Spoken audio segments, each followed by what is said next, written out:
Bonjour à tous, on commence cette revue de presse en France où c'est jour de classique entre le Paris Saint-Germain et l'Olympique de Marseille à 21 h. Une rencontre toujours très attendue entre ces deux équipes où, pour le journal L'Équipe, la fièvre du classique est bien présente. Sur fond de polémique entre les deux meilleurs ennemis de la Ligue 1, le PSG, battu à Lens jeudi, annonce le retour de Neymar, Di Maria, Navas et Paredes dans le groupe, tous rétablis du Covid-19 mais à court de compétition. Toutefois, l'OM croit fermement en ses chances, indique le quotidien sportif. Pour le journal Le Parisien, c'est le grand test pour Paris ce soir qui devra se méfier d'un OM conquérant au Parc des Princes. De son côté, la Provence estime qu'il y a une occasion à saisir après 9 ans sans victoire face au club de la capitale. Une formation parisienne fragilisée malgré le retour de Neymar, mais des Olympiens surmotivés à l'image de Payet. Ce Covidico semble plus ouvert que jamais. Et si c'était la bonne, s'interroge le Canard local. On reste dans l'actualité parisienne avec une véritable bombe qui nous vient d'Angleterre. Selon le très sérieux Times, Kylian Mbappé aurait annoncé aux dirigeants du PSG son désir de quitter le club à l'été 2021, à un an de la fin de son contrat. Si le Real Madrid fait figure de favori pour le recruter depuis de longs mois, le champion du monde 2018 est un fervent admirateur du jeu pratiqué par le Liverpool de Jürgen Klopp et ne se ferme aucune porte. Une chose est certaine dans l'esprit de l'attaquant, cela sera sa dernière saison dans la capitale française. On traverse la Manche justement où le choc entre Liverpool et Leeds United a tenu toutes ses promesses.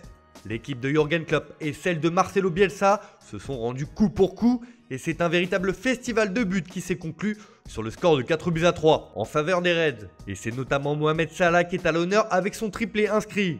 Mais l'information qui nous intéresse sur la une du Daily Star concerne le Mercato et Manchester United. En effet, les Red Devils sembleraient avoir renoncé à recruter Jadon Sancho au Borussia Dortmund, mais veulent quand même s'offrir un nom ronflant. Selon le tabloïd, Ole Gunnar Solskjaer aurait jeté son dévolu sur Gareth Bale. Le Gallois est poussé vers la sortie au Real Madrid depuis de longs mois et un intérêt du club anglais arrangerait bien les affaires de la Casablanca. Dans l'esprit du coach norvégien, l'attaquant est désormais la priorité des pensionnaires d'Old Trafford. Une information confirmée par le Daily Express qui indique sur sa première page que Solskjaer est prêt à passer à l'attaque dans ce dossier. Manchester pourrait enlever une belle épine du pied au merengue.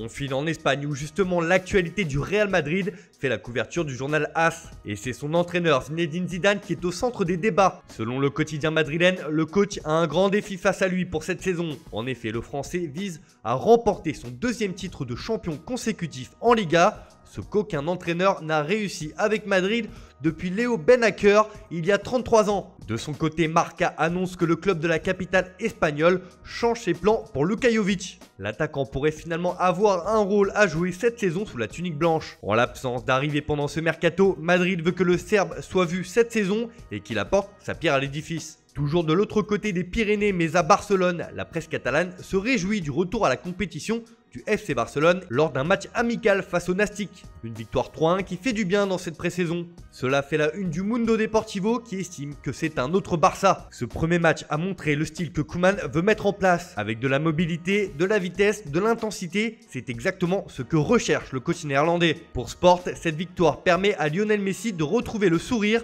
après ses envies de départ. L'Argentin a été capitaine de ce match et a montré l'exemple. Cela est de bon augure pour la suite, résume ainsi le quotidien. On termine ce tour de la presse en Italie où l'AC Milan ne s'arrête plus dans ce mercato. Après avoir prolongé Zlatan Ibrahimovic puis recruté la pépite de Brescia Sandro Tonali, les rossoneri s'attaquent désormais à Federico Chiesa, le joueur de la Fiorentina. Cela fait la une de la Gazzetta dello Sport qui annonce que c'est la surprise du diable dans ce mercato. La Viola serait même ouverte pour discuter d'un départ de son international italien. Du côté de Turin, Tuttosport a hâte de voir la Juve d'Andrea Pirlo qui doit jouer ce dimanche en amical. Musique Maestro résume ainsi le quotidien transalpin. Voilà, c'est tout pour ce matin. Bonne journée à tous. On se retrouve dès ce soir pour un nouveau journal du mercato.